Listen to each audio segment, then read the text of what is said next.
S H O والا بھی انہوں نے ایک بیان فرمایا تھا، مطلب ایک وہ کہنے کا ان کا مقصد یہ تھا کہ بلوچستان کی سچویشن بہت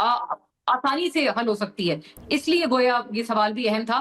شاہد رند صاحب، ابھی اختیار ولی صاحب نے بھی ایک حوالہ دیا، جب بریک سے قبل انہوں نے کامنٹ کیا تو انہوں نے کہا کہ آپ بطور پروونشل گورنمنٹ آپ لیڈ لیں، اور لیڈ لے کر آپ اپوزیشن کو اور گورنمنٹ کو اکٹھا کریں، ساری سیاسی جماعتوں کو اکٹھا کریں کہ اب ایکشن ہوگا اور اب کسی بھی بات چیت کی کوئی گنجائش نہیں بچی۔ یقیناً ہمارے پیارے جو ہیں وہ اس وقت شہید ہو رہے ہیں دہشت گردی کی وجہ سے، اس کی پیش نظر تو اب بالکل اس میں تو there can not be two ways کہ کچھ نہ کچھ تبدیل ہونا چاہیے۔ بقول اختیار ولی صاحب کی تبدیلی اب یہ آ گئی ہے کہ اب بات چیت کا روم بالکل بند ہو گیا ہے، اور انہوں نے آپ کی طرف رخ کیا ہے کہ آپ بطور صوبائی حکومت لیڈ لیں اور سارے لوگوں کو آپ اکٹھا کریں، سارے کنسنسس کریٹ کریں provincial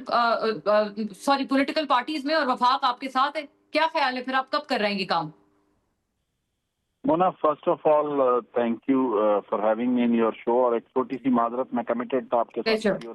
due to some reason میں کنیکٹ نہیں کر پایا۔ مونا، اختیار ولی صاحب نے جو بات کی ہے، چیف منسٹر بلوچستان سرفراز بگٹی یہ بات پی ایم ایل این کی لیڈرشپ، پاکستان پیپلز پارٹی کی لیڈرشپ سے کئی بار کر چکے ہیں، اور بلکہ جہاں تک مجھے یاد ہے کچھ عرصہ قبل انہوں نے اس بات پر غور بھی کیا تھا کہ وہ اسپیکر نیشنل اسمبلی اور چیئرمین سینٹ دونوں کو ایک خط لکھیں گے اور دونوں سے یہ ریکویسٹ کریں گے کہ بلوچستان کے معاملے پر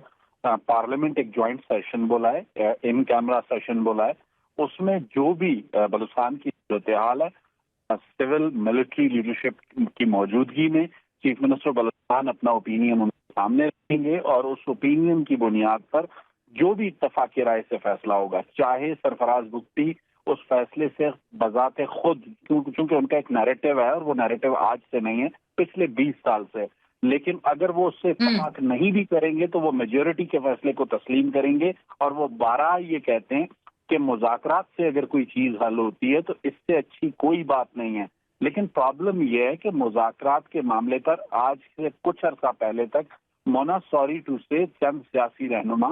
جن کی پارلیمانی حیثیت ایک رکن سے زیادہ کی نہیں ہے، خیراتی عہدوں پر کسی اور کی وجہ سے وہ بیٹھے ہیں، آج وہ بیٹھ کر یہ باتیں کر رہے ہیں بلوچستان حکومت کے خلاف، اور ان خیبر پختونخوا ہاؤس کے ٹھنڈے کمروں میں جس وقت زیارت میں لاشیں رکھی تھی، چیف منسٹر بلوچستان اس وقت وزیر اعلیٰ اس میں موجود نہیں تھے، وہ زیارت میں ان شہداء کی لواحقین کے پاس موجود تھے۔ تو جو آپ بات کر رہی ہیں اپوزیشن کو آن بورڈ لینے کی، اپوزیشن سے کی مثال میں آپ کو دوں گا، کامران مرتضیٰ آپ کے ساتھ اس وقت پروگرام میں بہت پذیرائی کروں گا اس وقت جے یو آئی ایف کی، جو صوبے میں بھی اپوزیشن میں، وفاق میں بھی اپوزیشن میں، لیکن گزشتہ 3 روز سے اس مسئلے کو حل کرنے کے لیے مولانا فضل الرحمان، مولانا واسع صاحب چیف منسٹر کے ساتھ نہ صرف رابطے میں، بلکہ ایشو کو ریزالو کرنے کے لیے اور دہشت گردی کے خلاف جو جنگ ہے اس میں جتنی مدد وہ ریاست کی یا حکومت کی کر سکتے ہیں، وہ اس بات چیت کو آگے بڑھانے میں، ڈائلاگ کو آگے بڑھانے میں مددگار ہے۔ اپوزیشن کی جماعتیں ضرور اپوزیشن کرتی ہیں، لیکن جب آپ کے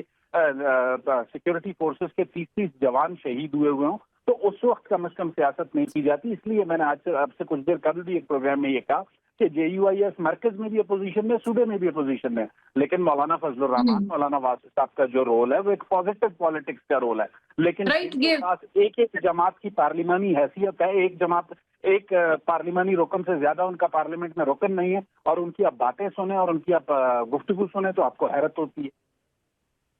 کہ یہ آپ، سوری میں تھوڑا سا کلیئرٹی کے لیے شاہد صاحب ذرا دوبارہ فرمائیے گا، یہ آپ کس جماعت کے حوالے سے آپ یہ فرما رہے ہیں کہ پارلیمنٹ میں ان کی ایک رکن سے زیادہ کی حیثیت نہیں ہے؟ پھر آپ نے اس سے قبل یہ بھی کہا کہ خیراتی سیٹس پر بھی ہیں، یہ مطلب ذرا کلیئرٹی کے ساتھ کہ who are you talking about؟ Mona, national assembly اور پروونشل اسمبلی بلوچستان کے عددی نمبر دیکھ لیں، آپ کو پتہ چل جائے گا کس جماعت کی ایک رکن کی حیثیت ہے۔ سینیٹر کامران مرتضیٰ، یہ آپ سمجھ پائے شاہد رند صاحب نے کس جماعت کی طرف یہ اشارہ کیا ہے؟ ان کو خیراتی بھی کہا ہے کہ وہ وہاں پر بیٹھے ہوئے ہیں اور ایک رکن سے زیادہ کی حیثیت نہیں۔ یاسر کو یاسر اگر خیراتی ممبر کہتے تو میں تو اپنے آپ کو سمجھتا کہ خیرات میں بیٹھا ہوں، تو بہرحال چلیں اس کو چھوڑتے ہیں۔ شاید بھائی ہیں میرے اختیار خان صاحب بھی جو ہے میرے لیے محترم ہیں، ایسا ہے کہ یہ بہت تکلیف دہ معاملہ ہے اور ہر روز جو ہے نا یہ تکلیف جو ہے یہ بڑھ رہی ہے. میں گزشتہ 2-3 دن سے ذاتی طور پہ انتہائی تکلیف میں ہوں اور تکلیف کا معاملہ صرف یہی ہے مجھے اور کوئی تکلیف نہیں ہے کہ جو واقعہ ہوا تھا میں سخت ڈسٹرب تھا.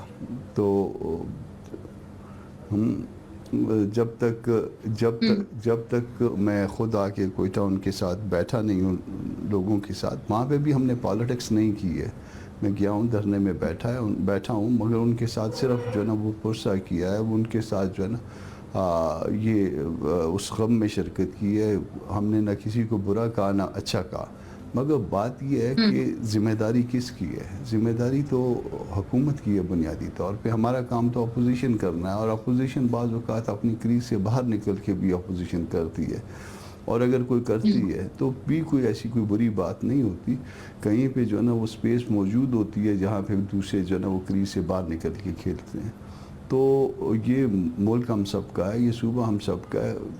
کہ کیوں یہ معاملات بڑھ رہے ہیں؟ یہ کہا جا رہا تھا کہ جی آپ نے گلہ کیا اختیار خان صاحب سے کہ وزیر داخلہ صاحب کا, چلیں گلہ آپ نے کیا, بہت اچھا کیا, مگر فرض کریں کہ وہ اس سے پہلے آ جاتے تھے تو اس کے بعد معاملات رک گئے تھے. تو اگر رک گئے تھے, ان کے آنے سے رک گئے ہیں یا ان کے آنے سے رک جائیں گے, پھر تو ہم ان کے آنے کا گلہ کرتے ہیں. ویسے بھی ہمارے ہاں جو ہے نا داخلہ والے جو ہے وہ خارجہ کا کام کرتے ہیں, خارجہ والا داخلے کا کام کرتے ہیں یا فائننس کا کام کرتے ہیں. تو جب میں اپنے کام کی جگہ پہ میں وکیل ہوں پیشے کے حوالے سے, میں جو ہے نا میں ڈاکٹر کا کام شروع کر دوں تو نتیجہ کیا نکلے گا؟ اس شخص کی موت کی جس کو میں اٹینڈ کر رہا ہوں. تو یہ ہمارے یہاں سارا کچھ اسی طرح سے چل رہا ہے کہ ہم ایک دوسرے کا کام کر رہے ہیں. تو اللہ پاک اس ملک پہ رحم کر دے, اللہ پاک اس صوبے پہ رحم کر دے. دعا اس وقت قبول ہوتی ہے جب دوا ہو جاتی ہے. دعا کیوں نہیں قبول ہو رہی اس کی وجہ میں یہی بتا رہا ہوں کہ کیونکہ دوا درست نہیں ہے. آپ اپنی مرضی کے ساتھ جس طرح سے یہ چاہتے ہیں اپنی مرضی کی دعا کر لیں, پھر اس کے بعد جو ہے چلے 2-4-6 مہینے جب کچھ ٹائم لائن فکس کر لیتے ہیں اس کے مطابق جو ہے یہ بتا دیں کہ اس وقت تک حالات ٹھیک ہو جائیں گے. ہم بالکل خاموش. بلکہ شاہد الدین صاحب نے ایک دونوں اچھی تجویز انہوں نے دی, پتہ نہیں وہ ہو کیوں نہیں رہی. ایک منٹ صرف, ایک منٹ میں نے خود 10 دفعہ جو ہے نا میں نے خود 10 دفعہ جو ہے وہ ہاؤس میں جو ہے وہ کوئی نہ کوئی انسٹرومنٹ لے کے آیا ہوں کہ بلوچستان کے ایشو کو گزشتہ کئی سالوں سے مسلسل یہ جو ہے نا میں کوشش کر رہا ہوں, مگر کوشش یہ کی جاتی ہے کہ اس کو کارپیٹ کے نیچے دبا دیا جائے. تو جب اس طرح کے رویے ہوں گے, بلکہ تقریباً جو ہے نا تمام ایشوز جو ملک کے ہوتے ہیں نا, جو ایسے سنجیدہ ایشو ہوتے ہیں جس پہ بات کرنے کی ڈیبیٹ کرنے کی ضرورت ہوتی ہے, اس کو جو ہے نا کل کر دیا جاتا ہے. تو جب کل کریں گے تو پھر اسی طرح کے حالات ہوں گے اور یہ حالات ٹھیک نہیں ہوں گے. یہ میں آپ کو کہہ رہا ہوں, حالانکہ میری یہ خواہش نہیں ہے کہ خدا نخواستہ حالات اللہ کرے کہ حالات اگر پرسوں ٹھیک ہوتے ہیں تو کل ٹھیک ہو جائیں, ابھی ٹھیک ہو جائیں. یہ ہماری خواہش ہے, ہم اس میں تعاون بھی دینے کے لیے تیار ہیں, مگر جو ہے نا جس طرح سے عمل کیا جا رہا ہے اس میں جو ہے نا لگتا ہے کہ حالات نہیں ٹھیک ہوں گے. آپ اوائڈ کرتے ہیں, آپ چیزوں کو کل کرتے ہیں, آپ ناک آؤٹ کرتے ہیں ٹیکنیکل کام اور اس کے بعد جب آپ کا کام جو ہے نا آپ کو کوئی ایون جو ہے نا وہ آپ کو کوئی سپورٹ دیتا بھی ہے تو جب آپ کی سپورٹ مل جاتی ہے وہ وقت نکل جاتا ہے, اس کے بعد آپ کھسک لیتے ہیں. اس طرح کے معاملے ہوں گے تو اس طرح